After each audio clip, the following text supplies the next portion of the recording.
Yo, I'm Big Brian, and let's talk football. What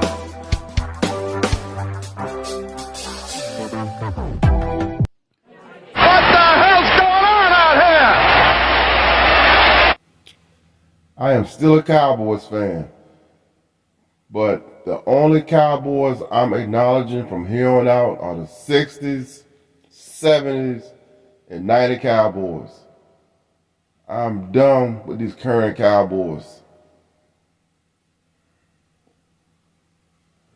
Unless you guys win a Super Bowl, done talking about you. And you can check my older videos. I said this years ago. The Cowboys will never win a Super Bowl as long as Jerry Jones is running the show. As long as Jerry Jones wants to be the coach. They will never win a Super Bowl, and I'm not getting caught up in the hype no more, especially after this season. I ain't getting caught up in the Cowboys bullshit hype no more. Jerry Jones is an old fool who's never going to learn. After 3 decades of losing, you would have thought that you would have learned something, but you haven't. Let's start with Mike McCarthy. I would have fired Mike McCarthy as soon as that game was over. I would have said, you're fired like Donald Trump. You're done. Get the F up out of here. Take you, the whole team. For that embarrassment, I would have fired everybody. Dak Prescott would have got fired. Dak Prescott been there for 9 freaking years. Your ass is done. These are all the mistakes you done made, Jerry Jones. I'm going to go over them. Since nobody else don't want to tell you now, I'll tell you because I don't give a rat's ass. I could care less. I still got my 70s and 90s and 60s Cowboys. You kept Dak Prescott way too long. He should have been gone. You kept Tony Romo way too long, 10 years. He should have been gone. You should have never hired Jason Garrett as head coach. So, I mean, that right there adds up to 3 decades. Okay? You don't have a clue of what you're doing.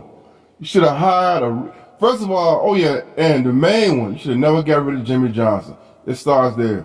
The Jimmy Johnson curse is still haunting you. Yeah. I made a song about it. Want to hear it? Check out my video. But anyway, you made all the mistakes, and you still ain't learned. You kept Mike McCarthy after that debacle, after that embarrassment.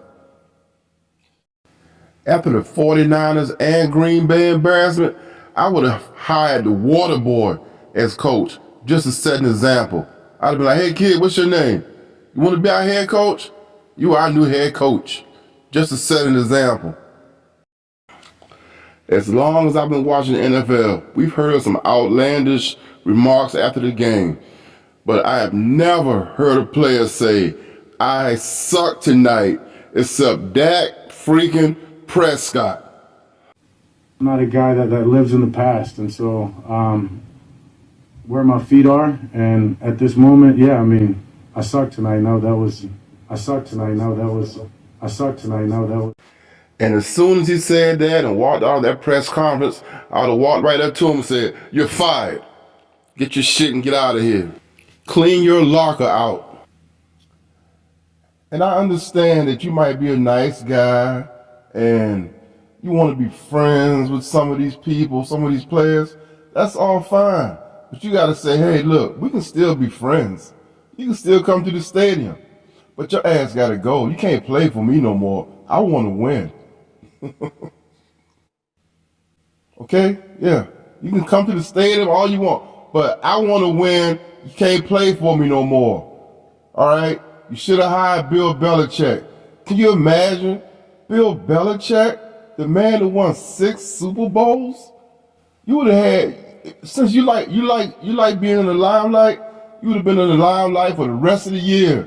Cowboys hired Bill Belichick. Just think about that. But oh no, you messed that up. It's like you gotta say, oh no, I'm the big star here.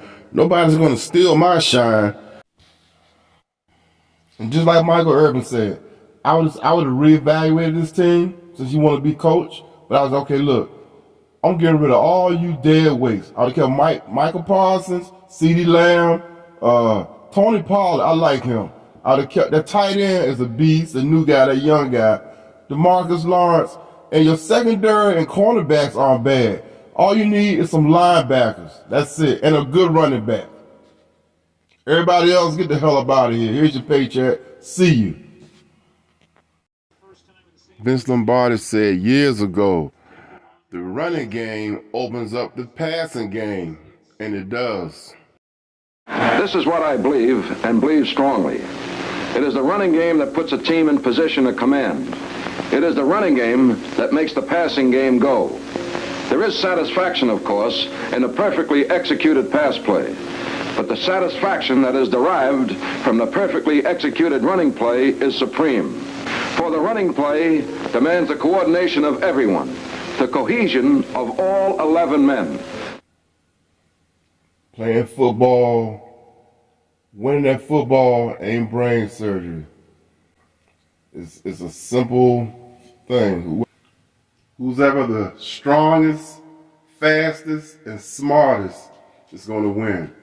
And what I mean by smart is being able to adjust as the game goes on. And the problem with Dallas, the reason why Dallas ain't winning, is because, especially this year, they didn't have a running game. All they needed was a good running back and better linebackers. Football's a simple game. If you win at the basics, you're going to win. The reason why the receivers didn't get any separation in the big games because they ain't have no running game. And you guys can sit there and try to be all blah, blah, blah complicated. Football's easy. If you had a running game, going back to Vince Lombardi, the running game opens up the passing game. That was true back in the 50s, 60s, and 70s, and it's true now. Because when you can do play action, your receivers will get separation. And if you look at the Cowboys, when they try to pass, the receivers had no separation. You know why? Because they ain't had no running game. We have been discussing the play-action pass, in which a run is simulated and a pass develops. Watch here the fake to the fullback, designed to freeze the linebackers just long enough to allow the tight end to get open.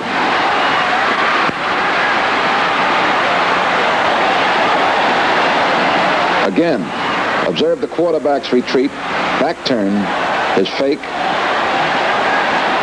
and release.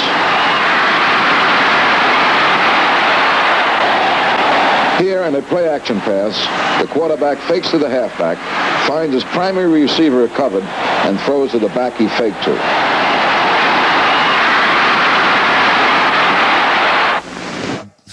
They had a bad day at the office in the playoffs. Everybody agrees to that. They had a good season, and then they had an awful day in the playoffs. All right. How does this team get better? That's the thing, because we are going into next year. So how do they get better? So Bill Walsh. It's not just a bad day. It's 3 years. Bad day. 3 years in a row. 28. But Games close. Talking about. They played pretty well, but this was a mulligan. This one. A moment. Okay. So Bill Walsh told me one time. He said, "Steve, just keep doing what you're doing, but just do it better." Okay, so you start with that, do better. But also, you evaluate your strengths and weaknesses in the offseason. That's their analytics in-house, okay? What they don't do is they don't do the old school stuff, Irv. They don't run the ball and stop the run. And like the other number one seeds, you're talking about Baltimore and San Francisco. They have fullbacks. They're stubborn with the run. They're balanced. They can run if they have to in bad weather. If the receiver's hurt, they can run the ball. They can close the game out. And Dallas has got to figure out, they got to figure out how to be more physical in the trenches, run the ball, stop the run, because they throw the ball like crazy, and they pass rush like crazy, and they intercept like crazy. But it's that physical stuff that they're lacking right now. That's where they got to get better. Well, and then they have to evaluate how they draft, or as well as make decisions. Listen, I understand the third rail conversation is Jerry Jones, you know, and he. It was just so jarring to me to him start talking about, you know, regular season winning percentage, when we need to know about how do you win in the playoffs. And the question is, where is the risk-taking? That's what I'm saying. Where's the risk-taking? Where's the risk-taking? Where is the Derrick Henry acquisition maybe in the middle of the season? Where is the big move? Green Bay, San Francisco, the Lions, all the teams that beat Dallas this year had absolutely no respect for your running game, because they knew your running game sucked and was weak. So therefore, they could play the passing game all day, and the wide receivers had absolutely very little separation. The only big ball on that team who don't care about separation is that tight end. That tight end is a beast. All the Cowboy tight ends have been beasts. Schultz was a beast. You got rid of him. The guy you got now, that young guy, he's a baller. He's a fighter. And the Cowboys have a pretty good team. Michael Parsons is good. DeMarcus Lawrence is good. CeeDee Lamb is good. Your cornerbacks are good. Tony Pollard's good, even though he got bad knees. Everybody know your problem is Dak Prescott. And that's what these teams do. They go, you know what? We know Dak's going to mess up. Cowboys ain't got no running game. And they think Dak's their man, and we know he's going to throw at least 2 interceptions a game. And when we put pressure on him, there you go. I think Michael Parsons got an attitude now, because he wants to win, but he's like, you know what? If nobody else ain't going to play hard, I ain't going to play hard either. I'm not going to kill myself. Should have had some more linebackers. I keep saying it. Can't help it, but those are the facts. It is what it is. You fake the ball to the running back, and what that does is when you have a good running game, that freezes. That makes the linebackers and the cornerbacks and safeties go for the run, and that gives the receivers, like when you see that Green Bay Packer the other day when they beat the crap out of the Cowboys, that Green Bay Packer was wide open. That's because they did play action. And all the Cowboy players had to go and respect the run, and that left that wide receiver wide open. That's because Dallas ain't had no freaking linebackers.